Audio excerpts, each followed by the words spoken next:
decimos sub 40, pero sub 40 querrá decir, por ejemplo, ¿alguno de ustedes lloró hoy día, recordando, rememorando?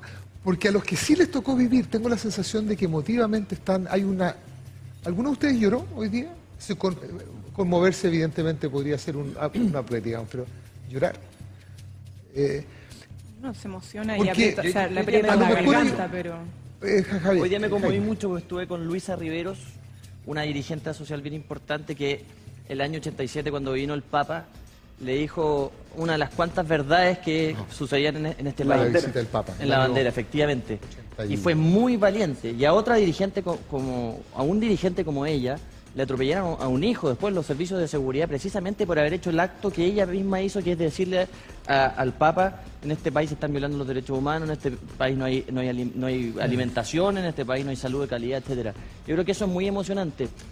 Lo digo como historiador, es muy importante tener una fuente viva como Luisa Rivero hoy día recordándonos lo terrible que fue la dictadura.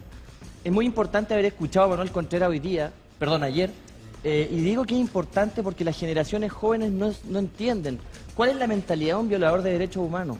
Y ahí estaba perfectamente expresada la mentalidad de un violador de derechos humanos como Manuel Contreras. Mucha gente decía esto es un circo. Yo creo que es importante que un niño, un cabro de 18 o 17 años entendiera cuál era la lógica que operó para cometer crímenes de Estado, y no hay mejor fuente, yo creo, que viva que la de Manuel Contreras. Eso por una parte. Y por otra parte, yo creo que es re importante mirar al futuro y esta vez no como eslogan. Y pensando en los derechos humanos como algo bien amplio, no solamente como las violaciones en dictadura, sino que como un deber ser de convivencia. Y en ese sentido, por ejemplo, hoy día no se educan derechos humanos a los niños. Nosotros hicimos un ejercicio en Providencia, en el Liceo 7, de cambiar las horas de religión para aquellas alumnas que no quisieran estar en las horas de religión por un curso de derechos humanos. Y creo que lo que pasó ahí es muy valioso. Y es tan valioso porque los derechos humanos no solamente son los agravios, las torturas, no son las matanzas, sino que también es el derecho a vivir en un medio ambiente libre de contaminación, es la diversidad sexual y son un montón de otros temas. Mira, a propósito de lo que cuentas sobre la educación en derechos humanos, hay un estudio que es de la Universidad Diego Portales, ¿no es cierto?, donde señala que desde que se cambió el currículum en el 2009 para enseñar en historia, donde corresponde, ¿no es cierto?, en ciencias sociales y geografía tangencialmente, la historia del golpe, las conclusiones era que más del 49% de los establecimientos educacionales no pasaba la historia del golpe. ¿A ti te pasaron la historia del golpe de Estado? A mí no me pasaron la historia del golpe. De hecho, para mí la historia se acababa algo así como el 70. Y había un salto hasta que uno tenía que averiguar, digamos, otras cosas. Pero al igual que mi tocayo Jaime, también yo me he sentido conmovido por otras cosas, porque la esquina que mostraban recién acá, en San Bernardo, es una esquina que yo caminé ayer. La Villa Carelmapu, la Villa Angelmó, esas calles yo las conozco. Y entonces ver la violencia de nuevo, para mí es algo que realmente me conmueve. Yo creo que hoy día nosotros vivimos una generación que es distinta. Yo nací en el año 80, por lo tanto yo no me imagino el país sin democracia, no me imagino el país sin que tú puedas expresar libremente qué es lo que piensas, sin que tú puedas salir a la calle y manifestarte y decir, mira, ¿sabe qué? Yo creo que en esto que es distinto a lo que está ocurriendo, distinto a las reglas que hoy día están. Eso me parece que es legítimo, pero distinto tiene que ver con la violencia. Entonces yo creo que en estos días también tenemos que rememorar, y rememorar significa traer de vuelta la memoria, pero la memoria no puede ser tuerta. La memoria tiene que mirarlo todo. Y eso significa que tenemos que también entender cuál fue la lógica que llevó al 11 de septiembre, que es una lógica también loca, cuando había gente que justificaba la violencia como método de acción política. Está en la carta que suscriben ustedes. Así es. Exactamente, que yo comparto muchos de los párrafos que dicen ahí, que habían personas que creían que había que matar a otras personas para lograr la revolución, para lograr lo que ellos suponían como acción política. La violencia como un medio para conseguir objetivos políticos. De derecha y de izquierda. De derecha y de izquierda. De derecha y izquierda, de hecho lo dice Time hasta ahora poco, entonces a mí me parece que yo no me puedo sentir pero más extremadamente lejos de ambas partes, de un señor como Time, de un señor como el que decías tú, Manuel Contreras, pero también de aquellos que justificaban la violencia como método de acción política y que también hacían terrorismo. Y después, obviamente, las atrocidades cometidas en un gobierno militar o dictadura, como quieran decirle, yo creo que no son justificables. Pero, ¿tú cómo le dices? ¿Dictadura? Yo creo que obviamente tiene una connotación especial. Esa es la connotación que queremos saber. Sí, está bien. Mira, yo creo que es evidente que si uno habla desde la perspectiva de la ciencia política es una dictadura porque no había había Congreso, porque no había democracia, y etcétera, digamos. ¿Por qué Pero no se puede hablar desde una perspectiva la que no ética. sea precisamente la ciencia política? Cuando uno se refiere a la democracia, uno dice democracia. Cuando uno se refiere- porque viene con una carga El Congreso, que es Congreso, especial. Parlamento. Y yo Pero creo desde la que ética, Jaime. vamos a conversar, yo creo que vamos a conversar sobre eso, porque aquí yo veo que hay el intento que de es una importante, parte. ¿o no? Yo creo que es importante. Las palabras son importantes. Mira, hay crean un realidad. intento de una parte, en particular de la izquierda, de pretender tener una superioridad moral con respecto a quienes somos de centro derecha, de decirnos, ustedes no pueden estar en el Estado porque esto, pero al mismo tiempo ellos también no hoy día, no solamente no condenan, sino que avalan lo que ocurre en Cuba, avalan lo que ocurre en Venezuela, en Siria. estándar. Entonces yo creo que ahí tiene que haber una sola voz. No se pueden cometer violaciones a los derechos humanos Disculpa, jamás. Jaime, ustedes están en el Estado, no ha habido ninguna impugnación de ningún tipo en ese sentido proveniente de la izquierda. Habían habido muchas. No, impugnaciones reales. Aquí las palabras, hay una diferencia muy grande entre alguien que dice que tiene la intención de algo, ¿ya? Y el que va y hace algo que es impropio. Son cosas muy distintas. Y son cosas muy distintas cuando uno hace algo estando fuera del Estado a cuando uno lo hace estando dentro del Estado y teniendo las armas del Estado que producen una superioridad enorme sobre otro.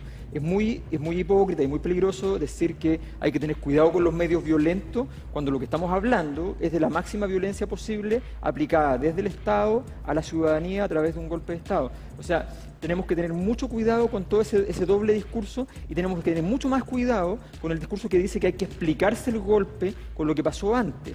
Porque esa explicación previa, de alguna manera, intenta justificar, digamos, las causas por las cuales se llega al golpe. No justificar, es entender. Esa es la tesis de los dos demonios. Un Claro. demonio explica el surgimiento del otro demonio.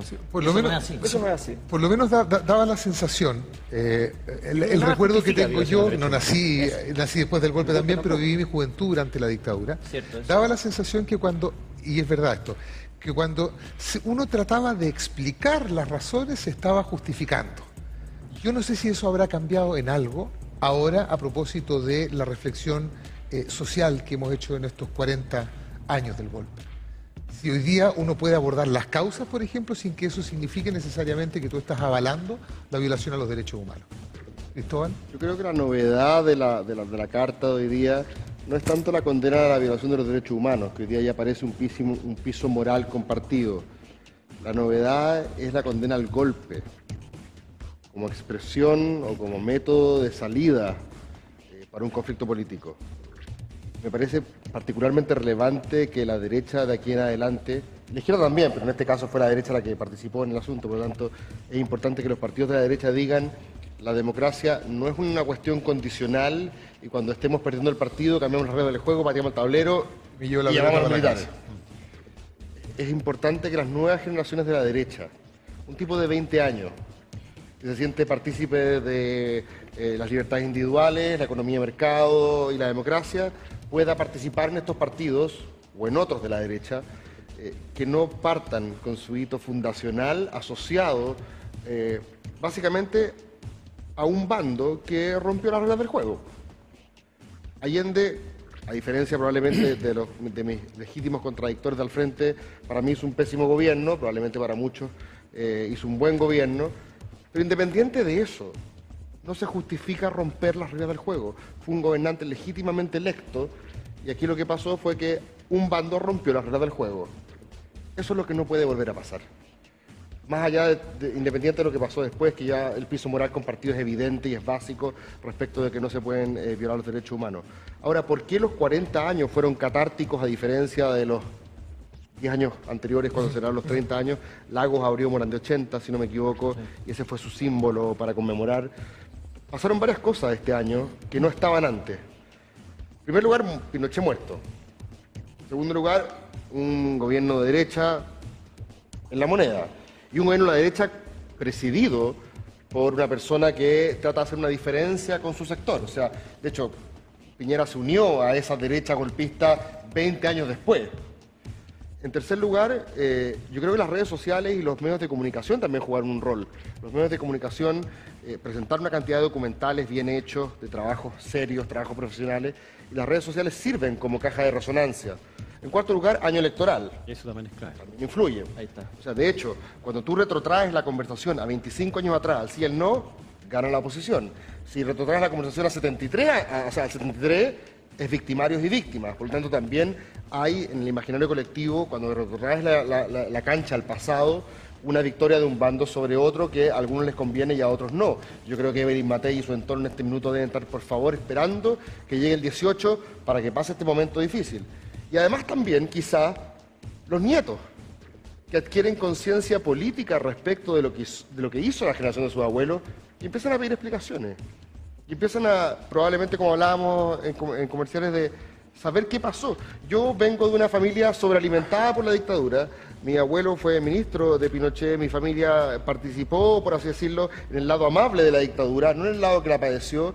Y yo me enteré recién de la violación de los derechos humanos en el 95 cuando sellaron Teníamos el Contreras. ¿Qué edad tenía ahí? Yo estaba en segundo medio. O sea, ya segundo medio probablemente no un tipo con el criterio formado, pero ya era una persona que la pispeaba, o sea, entendía más o menos el juego. Pero ¿en tu casa se hablaba No, de para este nada. tema? Nada. No era un tema. ¿Sentiste algún momento que se te ocultó información o que No. que hubo cómplices pasivos en palabras No, del presidente? cuando hay digamos, gente que dentro de tu dice yo no familia? sabía, yo realmente les creo que no sabían. O sea, hubo un mundo que aquí no se enteró. Y particularmente una generación como la de Jaime, la mía, que nacimos al alero de un mundo sobrealimentado, por así decirlo, por la dictadura, que sencillamente no sabía esto. Tu abuelo era militar. Sí. ¿Y tú crees que tu abuelo no sabía?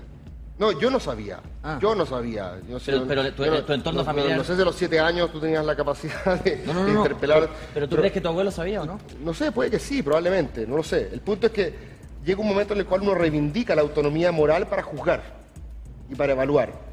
Y el mérito de la carta, que muchas personas también cercanas a ese mundo firmaron, era decir, hay cosas que de acuerdo a mis principios hoy día son absolutamente incompatibles. Si yo creo en las libertades individuales, si yo creo en la democracia y creo en el derecho de las personas de pensar distinto, yo no puedo estar avalando el uso de la violencia como mecanismo de acción política. Me parece que ese es lo que en estos 40 años, esta catarsis de los 40 años, está produciendo.